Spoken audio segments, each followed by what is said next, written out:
After spending years in the US military, Henry's back in Hong Kong and wants to start fresh as a teacher. He heads to his old school, Tak Chi Secondary, hoping to get a job.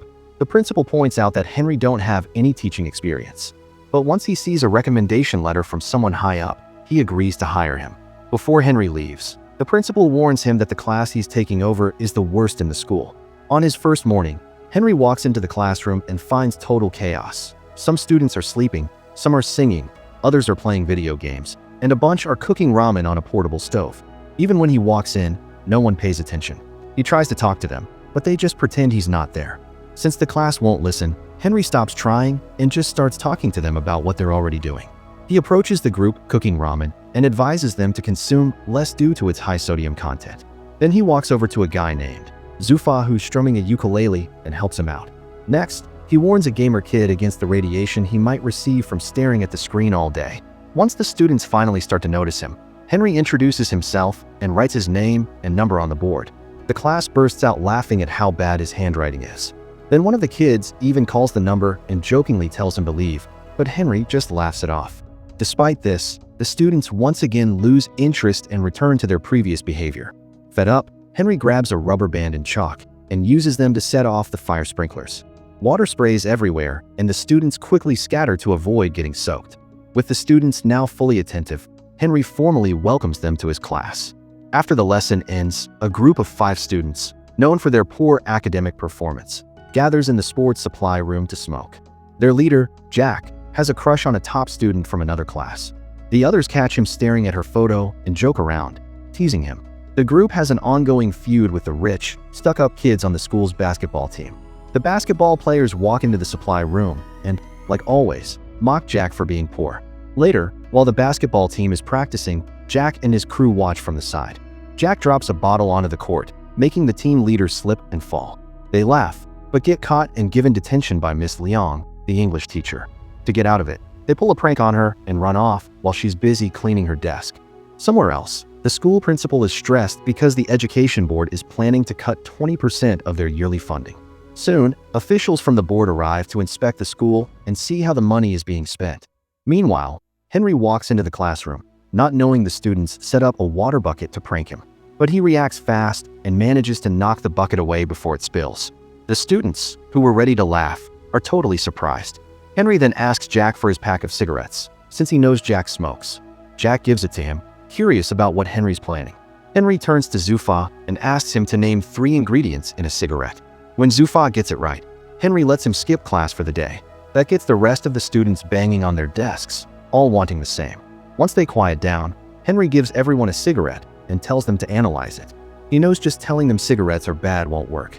So instead, he talks about what smoking does to the body and explains how tar builds up in the lungs. For the first time, the students are actually paying attention and interested in what he's saying. When the bell rings, he tells them to hand back the cigarettes, and even though they're not happy about it, they do. That afternoon in the cafeteria, the captain of the basketball team deliberately causes Jack's friend, Bruce, to trip. This incident sparks a heated argument between the two groups, which quickly escalates into a physical altercation. Food and furniture are thrown across the room, resulting in significant damage. Later, Henry is notified that 5 students from his class have been temporarily suspended for instigating the fight. He soon finds Jack in the hallway, engaged in another altercation, and steps in to break it up. When Henry asks him to calm down, Jack expresses his frustration, accusing the school of being biased and allowing the wealthy students to avoid punishment. That afternoon after school, Henry goes through the files of the 5 suspended students to learn more about them. The first one is Zufa, whose dad is a Pakistani immigrant. Zufa deals with racism all the time and is often blamed for stealing by the cops in his area. All he really wants in life is to become a musician. The second student, Danan, has struggled with rejection from her father since birth, as he had always desired a son. Throughout her life, she has made numerous efforts to gain his approval, including cutting her hair short and playing with cars to appear more masculine. But he still ignores her and gives all his attention to her younger brother. Then there are the brothers, Bruce and Chris. Their mom ran off with another man when they were little, and their dad started drinking heavily. The two had no one else but each other. Bruce got hooked on video games to cope, while Chris worked hard at a grocery store to help keep the family going. As for Jack, Henry can't find anything about his family. In the next scene, Jack is working as a waiter at a restaurant. Jinying, a guy who bets on MMA fights, shows up with some of his business buddies. When Jinying isn't paying attention, Jack steals his fancy lighter, but he gets caught. Jinying's guys beat him up and check his ID. After seeing that Jack's just a student, Jinying gives him some cash and offers him a delivery job. Elsewhere, Henry goes to Zufa's place and sees him running from his dad and some guys after stealing a ticket. Henry helps him at first, but once he finds out what Zufa did, he sides with the dad. Later on, Henry and Zufa hang out on a bridge. To inspire Zufa to chase his passion, Henry jumps in with a street band and sings with them. A few seconds later, Zufa builds up the nerve to join Henry and sings in front of a crowd for the first time since he was bullied back in school. Meanwhile, Bruce and Chris's dad shows up late like always and tells them to go get him a beer. When they refuse, he flips out and kicks them out of the house. The next day, Henry talks to their dad and convinces him to check into rehab so his sons can have a better life. At the same time, Danan's dad gives her a bag of makeup and tells her to start acting like a proper girl. That pushes Danan over the edge. She puts the makeup on her little brother and sneaks out with the car keys. Just as she's about to drive off in her dad's car, Henry stops her in time. He reminds her that driving without a license is illegal and offers another idea. He takes her to a go-kart track and even invites her dad to race too. They go all out during the race and end up driving off the track. Suddenly, a vehicle crashes into Danan's cart, but she manages to dodge it. Her dad, thinking something terrible happened, starts crying. When Danan sees that, she realizes he really does care and hugs him.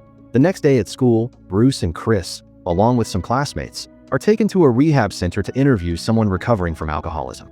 They're shocked to see that the person they're supposed to talk to is their own dad. When the students ask him how he started drinking, he says he really loved his wife, but she left him when he was going through a rough time. That's when he turned to alcohol and forgot he had 2 kids to take care of. He doesn't say that Bruce and Chris are his sons, but he does apologize to them. By the end of the talk, both brothers are in tears. Somewhere else, Jack has started working for the MMA gambler Jinying. Jinying offers him a ton of money to drug a fighter's drink before the next match. Jack doesn't want to do it, but gets pressured into saying yes. On fight day, Jinying sponsors one fighter, but secretly bets on him losing. Jack tries to slip something into the fighter's drink, but gets caught. Before he can blame Jinying, he gets beaten up and shoved into a locker. A little while later, Henry shows up there and asks the guys if they've seen his student. They try to brush him off, but Jack, stuck inside the locker, yells out for help.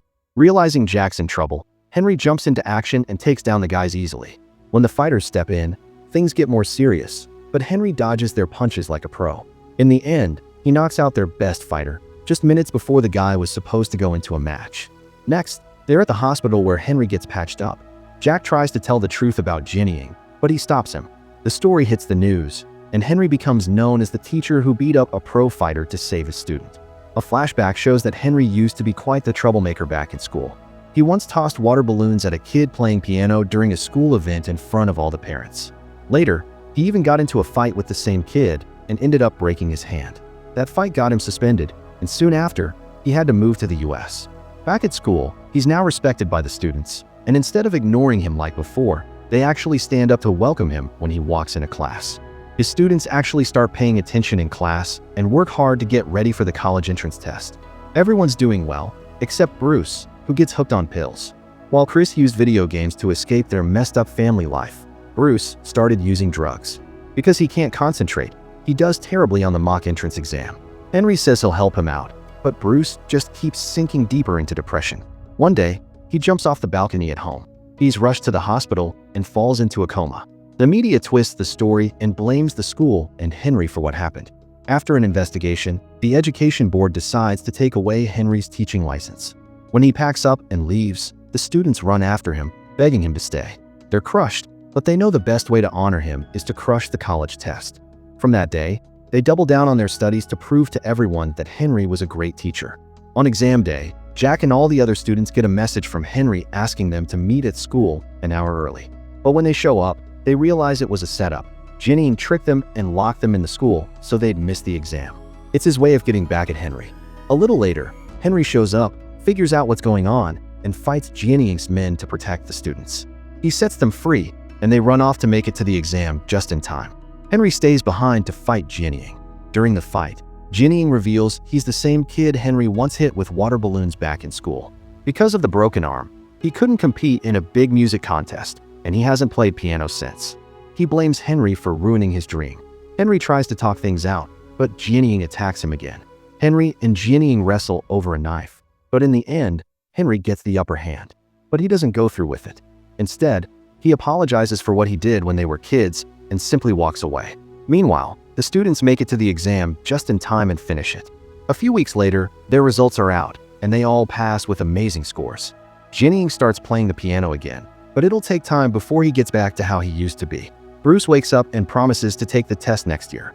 The principal is thrilled because the board gives the school a 20% bonus for how well the students did. Henry goes back to teaching and pulls the fire sprinkler trick on a fresh batch of students. Thanks for watching. Like and subscribe for more interesting movie recaps.